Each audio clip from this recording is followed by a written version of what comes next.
everyone, Gaijin Goombah here. Now, a few apologies ahead of time. I know this video's kinda short, but with Indie PopCon literally right around the corner, I was kinda rushed to get something out while I was gone. And it also seems that my other half decided to take a summer vacation early, so I'm pretty much on my own. Anyway, while I've been spending my summer running around 5 different conventions, the anticipated release of Crash Bandicoot N Sane Trilogy completely went under my radar.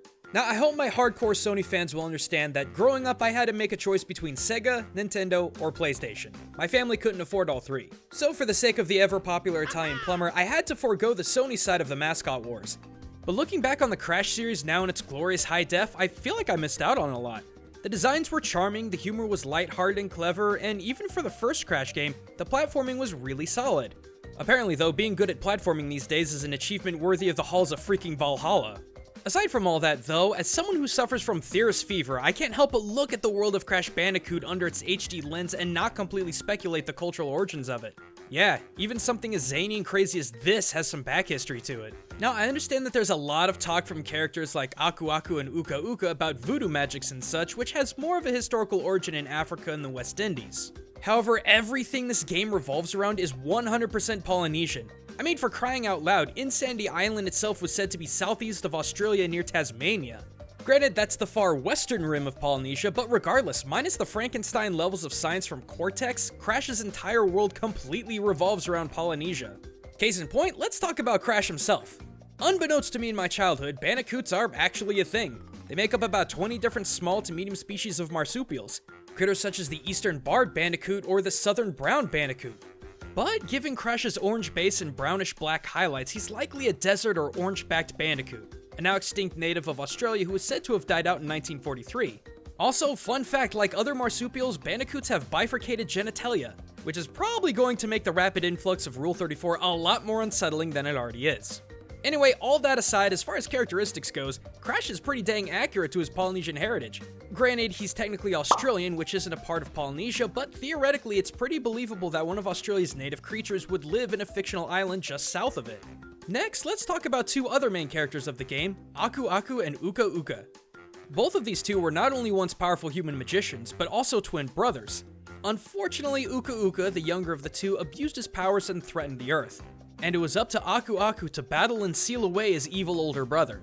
However, after being accidentally resurrected by Cortex, Uka Uka was free to wreak havoc on the world once again.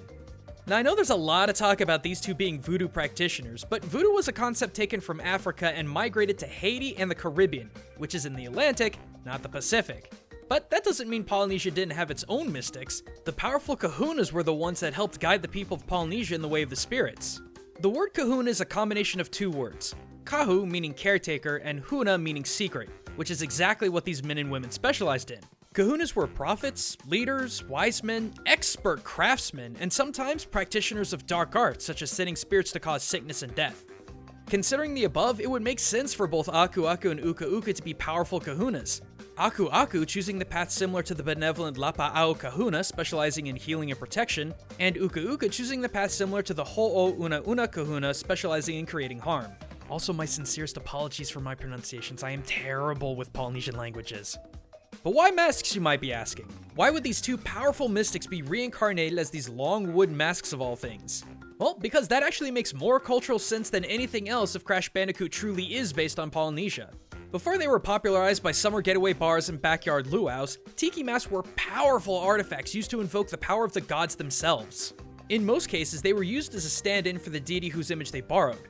However, they were thought to provide power against evil spirits, increase the wearer's natural luck, or even act as a spike to personal fertility. For whatever reason, these masks house the same power as the gods they were modeled after.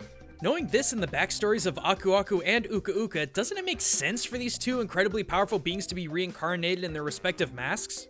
Like Tiki masks, not only do the essence of the 2 reside within the mask itself, but donning the mask provides the wearer with substantial power. I mean, seriously, by wearing Aku, Crash is essentially invulnerable, which relatively goes hand in hand with the power that Aku has on his own. And in the fight with Uka Uka, he actually possesses the makeshift body that wears his mask, similar to the way that Polynesian deities would also possess the people who wore their masks. Finally, even the more minor characters have massive origins in Polynesia in the form of the Tribesmen, though probably not in the way that many would want. Even though the tribesmen of N Sane-ly Island are neutral, they seem to cause no end of problems for Crash. In Crash to Insanity, the tribesmen's leader, the chubby chief Papu Papu, apparently kidnaps Cortex, tying him to a totem pole for some kind of ritual. And in the original Crash, Chief Papu Papu himself is the very first boss of the game. So what do these two things have in common with real-world Polynesia? Unfortunately, two of the larger stigmas that the good people of the islands face in the wake of history, both past and present. As far as the past goes, there was believed to be a legendary Hawaiian priest named Pa'ao who established some pretty outrageous and brutal rites, the worst of them taking place in the Luakini Heao, where blood sacrifices were performed. Yeah, back around 480 AD, these temples were used not only to communicate with the ancestors and gods, but were also a place for human sacrifices. So it's sadly not a very comforting or complimenting thing to see Papu Papu and the rest of the very obvious Polynesian tribesmen setting up Cortex as a sacrifice. The other rather unfortunate similarity between the tribesmen of N Sane-ly Island and the natives of Polynesia comes from Chief Papu Papu himself. I mean, let's not beat around the bush here. Papu Papu is fat. I mean, from what I've researched from fans, Papu Papu's name supposedly means, quote, "pass the dish again, mate," unquote. And if that wasn't enough, according to those same sources, his prototype had a more muscular build to it, but apparently Naughty Dog wanted to incorporate jiggle physics into Papu Papu's character. Here's why that's kind of a problem. Out of all of the negative things foreign interaction has brought to the Pacific Rim, sedentary lifestyles are one of the longest reverberating issues many Polynesian countries are facing to this day. Obesity has become one of the largest health epidemics in all of Polynesia. And while I'm a firm believer in big is beautiful, diabetes, not so much.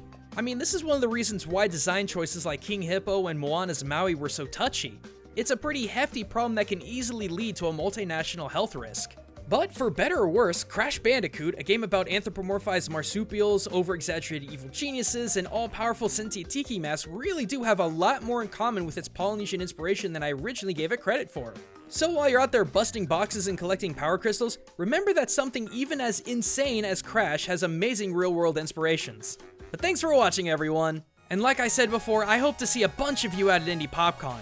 I'll be at booth 1154 giving out hugs, high fives, and signatures, so come swing by if you have time. Also, I'm very happy to announce that my Twitch channel just got approved for affiliate status, so expect a lot more streams, everyone. Finally, if you like this kind of cultural analysis of video games and anime, give that sub button and notification button a punch to never miss out on my newest videos. And if you're hungry for even more culture and gaming, click those annotations and links in the description for even more of my content. But until next time, everyone, this is Gaijin Goombah, signing out.